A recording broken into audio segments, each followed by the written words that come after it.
saying that that starts to divide people when you don't balance your giving and receiving. And so with the veil being so thin, another part of the energy that can be very off-putting is attachments. There are so many different types of attachments that you can get. You can be hanging out, going to Halloween parties, or going to concerts, or going to plays or casinos, or just events in general. And you go and you mingle with that energy, and you don't properly protect yourself, or you leave and you don't protect yourself or cleanse yourself when you get home, or when you decide to go into another platform or portal of sorts, whether it's on your phone, your tablet, your computer, you know, texting, whatever. The energy exchange still exists and the attachments still happen. And so, for example, being in a chat recently where someone came into the chat and clearly had an attachment, and that's, I'm saying clearly from my perspective, reading energy. I don't necessarily need to see the people, but just their name and their handle and that energy, I can distinct them, like tell them apart a lot easier than most people. And so I can tell when someone has been out doing something and they bring back the energy or an attachment of wherever they were at, and they start to act differently. Around the holidays, people will use different vices, whether it's smoking, drinking, any kind of drugs.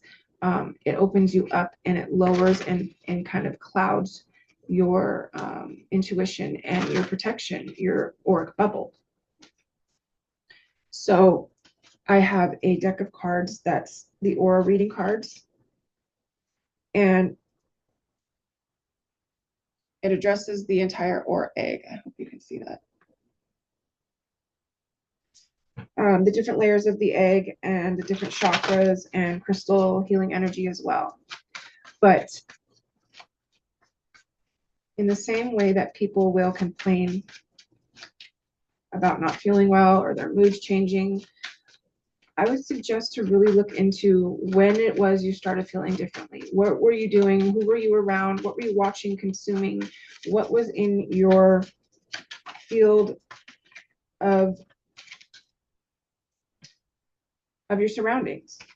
And I know it's hard when you're in crowds to do that, but the more that you're mindful of your own energy, you can be mindful of what you pick up and bring around and leave when you're around your loved ones and your family. And as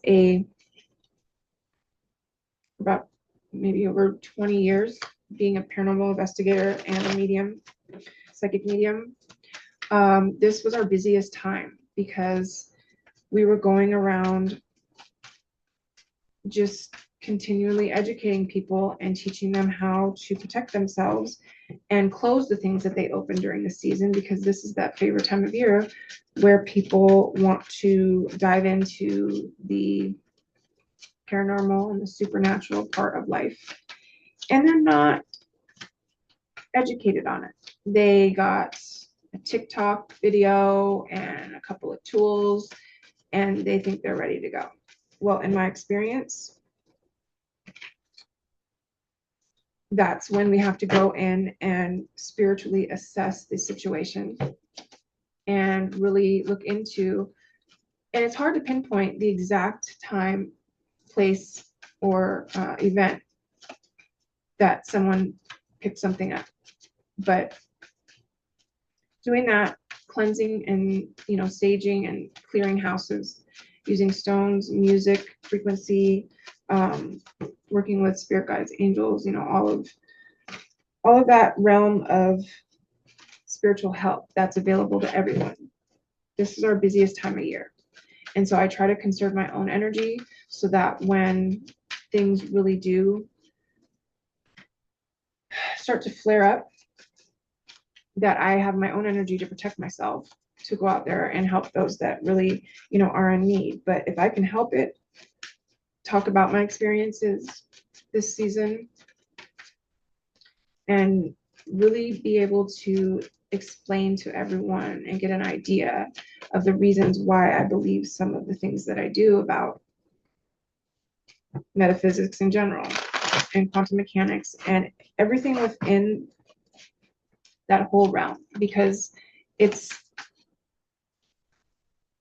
when it comes to energy, it's not just black and white. It's not just dark energy, light energy. There are so many in between colors of gray embedded in there. And it helps you really realize and discern and have a spiritual like glossary to be able to tell the difference between the energies. So in a way that's good, so that you can really understand the frequency, because it changes every year with everything that goes on. So if there's any topics or questions or anything that you want me to cover this year, this season, this whole, spooky, fun time as well. Let's just not talk about the bad part, because it can be exciting, it's festive, it's fun.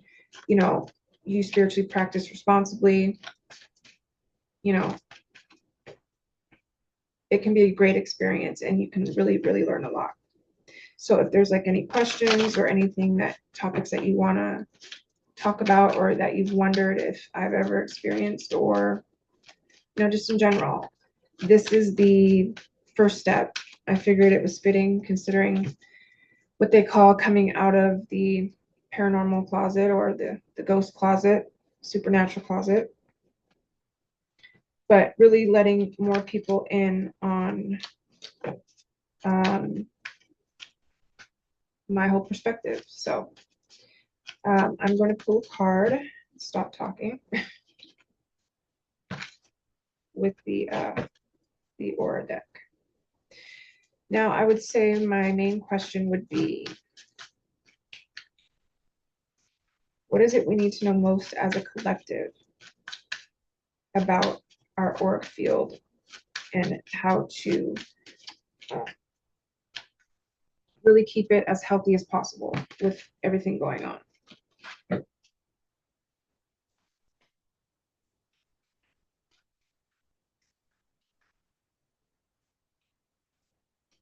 Okay.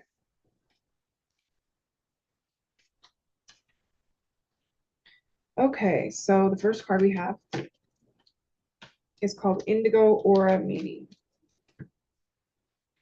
And it says, people with indigo auras are known for standing up for society and human rights. They tend to go against the grain and have no problem challenging the norm, but they also consider the viewpoints of others. You can't make it up. Was this not just, I was just talking about this whole concept. And I'm not sure if you'd be able to read that, because the lighting is kind of bad. But I'll post a picture with it.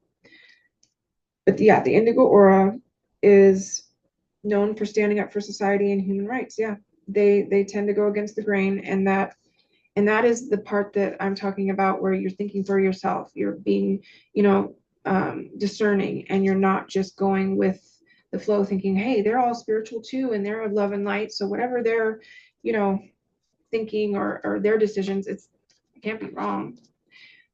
You can lead a whole bunch of people down the wrong direction.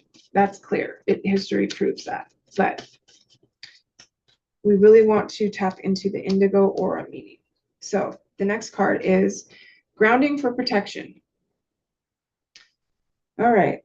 Visualize a deep red color traveling up this cord and expanding the light and energy going to your root chakra.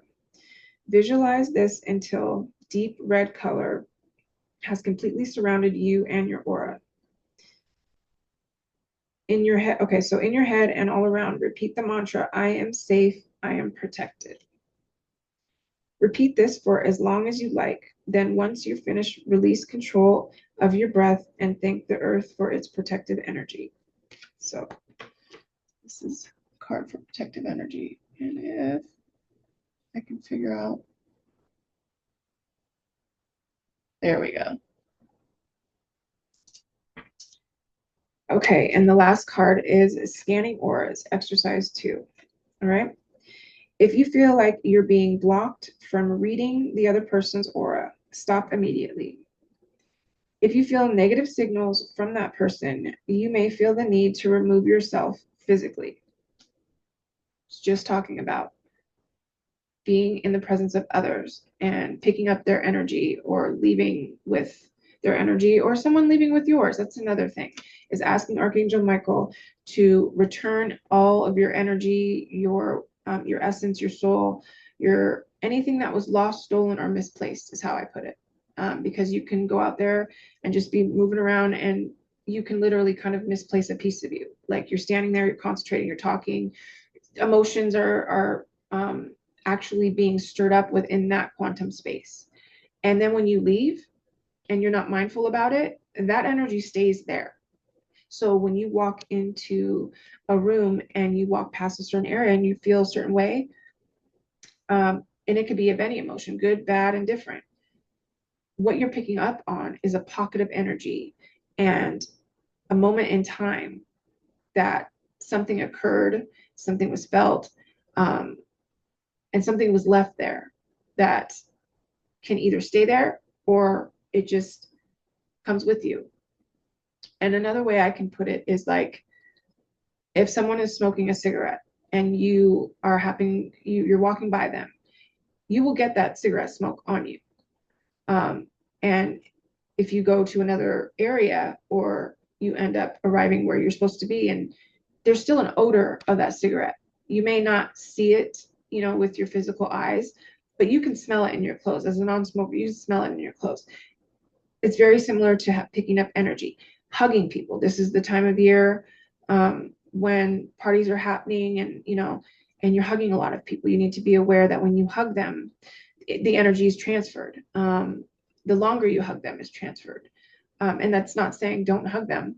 It's just be aware and put a bubble of protection and ask the archangels and your guides to protect you, not so much from anything bad, but just to protect your own energy and keep it in place.